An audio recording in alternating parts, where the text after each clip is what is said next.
All right, first and foremost, Mason, thanks so much for joining us here on Astro Supersport. It's really nice to meet you. I have to say, fantastic performance over the weekend.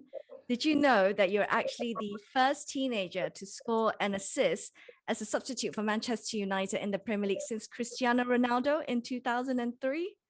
Yeah, I seen the stat on the weekend. It's something to it's something to be proud of.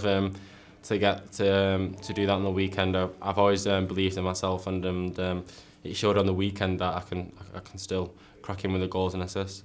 I just want to zoom in on that weekend then. I mean, when you provided that cross for Edison Cavani, was it something instinctual or was it something that you guys practiced in training again and again?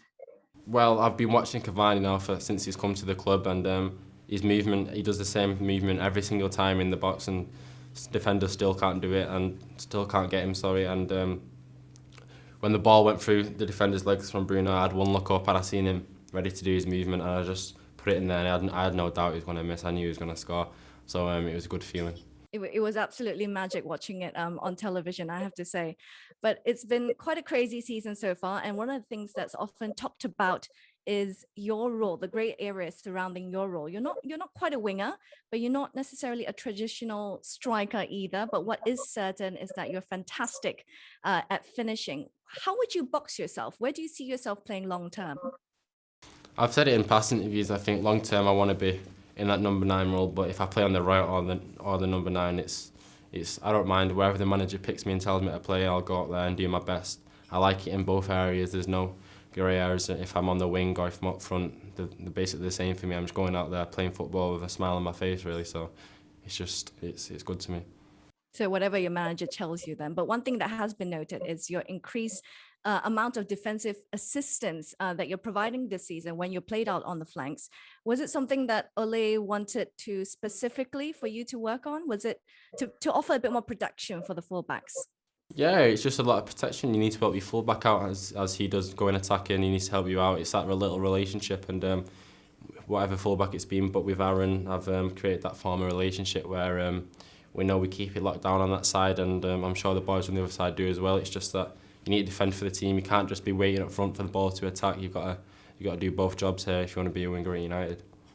Was there anything else that Ole worked on you to help you improve as a player? Perhaps the little details that's not so obvious to some of us at home or some of us fans out there to the naked eye. What are the other things that he's worked on you to improve you as a player?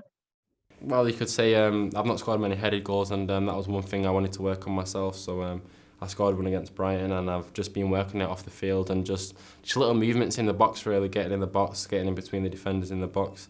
That's what you need to do when you're up front, and to have Edison Cavani there, it's perfect to watch him, and he does it the best, doesn't he? So it's nice.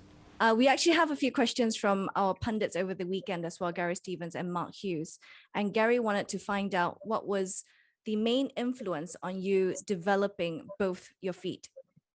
It was my dad, really. He used to take me down to the local parks of the AstroTurf, and he used to say, whatever you do on one foot, you do it on the other foot. If you do 5 shots on this foot, you do it on the opposite foot, really. So that was just it, and then ever since then I've just never stopped working it, and it just sticks with me, and it's come natural to me now. Well, Mark Hughes wanted to find out, where do you see yourself in the next 5 years in terms of goals and trophies? Yeah, I want to win a lot of trophies. I want to be at United. I want to be the guy scoring the goals at United. That's my dream since I've been a little kid, really. So to win a lot of silverware, that's another thing I want to do, and hopefully we can do that this season with the Europa League. But I just want to be the man scoring goals. I think any young boy coming up from the United in the academy would say the same thing, really, and it's a role everyone wants to be in. Well, we want to get to know Mason Greenwood a little bit more off the pitch. And I see a lot of OOTD shots on your Instagram, I have to say. Seems to be an interest of yours. What are your interests outside of football? I like every young boy. He likes video games, don't he? I play a lot of video games with my mates on my time off when I'm relaxing at home and stuff like that. So there's not really much interest in it. I'm not gonna lie to say. I'm just a normal kid at home, just relaxing, watching movies, just playing my games and stuff. And then when it's time to work at United, I do that. So this is something that I ask a lot of footballers as well. If you weren't a footballer today, what do you think you'd be? I just want to play video games, really. That's what you would be. There's a lot of lads here at United who like to play the little games and stuff on their Xbox and the PS4s and stuff like that. So it's just something we do off time when we've got time to relax and stuff. But when it's time to work, we're all fully focused on United. Would a career to be a professional gamer be something that is interesting to you? Yeah, I watch a lot of YouTube on it. I watch it a lot, so I'm pretty keen on my gaming stuff. I like watching it, but yeah, it's just interesting to me ever since I was a little kid. I used to, anytime I had to relax or I finished my football, I finished school, I just relax and play my games really, and it stuck with me, and it's not gone yet. Well, what's the first video game that you remember playing? I used to play a lot of Mario on like the small ones. So I used to play a lot of that when I was a kid, and then it turned onto FIFA, your Call of Duties, your Fortnite and stuff, and that's just them three now.